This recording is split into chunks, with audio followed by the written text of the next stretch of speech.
Hi everyone, Rob here from Anytime Fitness Shirley. Today we're talking about tip number 6 for the 15-week challenge.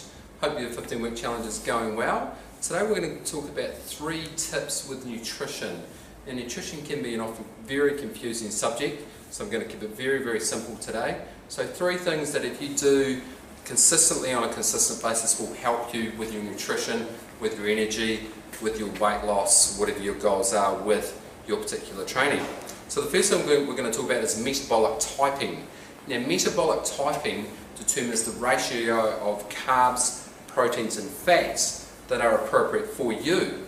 Now essentially there are 3 types. There's a protein type, a mixed type and a carbo type. Okay, and you can find out what metabolic type you are by getting a simple questionnaire from our front office. You can Google it, there may be something online around that, but knowing what metabolic type you are is very important to the ratio of carbs, proteins and fats that you consume. An example of a protein type might be an Eskimo in a very cold environment towards the poles, then more towards the equator. Aboriginals are a carbo type. They don't need heavy foods, they have lighter foods to sustain them versus heavier foods for the Eskimos, lots of fat and protein.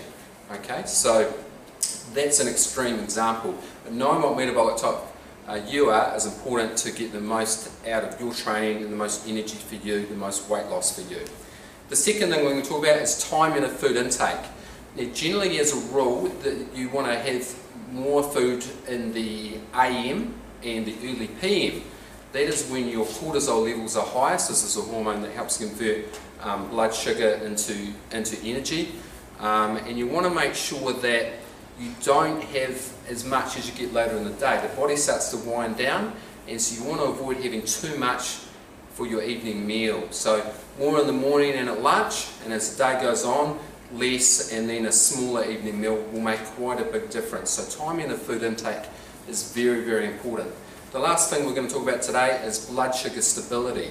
So you don't want to leave your meals for too long, otherwise your blood sugar goes right down, and then when you have your meal you get a spike. So you get a release of insulin because you've got excess sugar in your blood, and it converts that extra blood sugar into fat. So you want to maintain a nice, gentle, up and down, rolling kind of curve rather than the big spikes and troughs.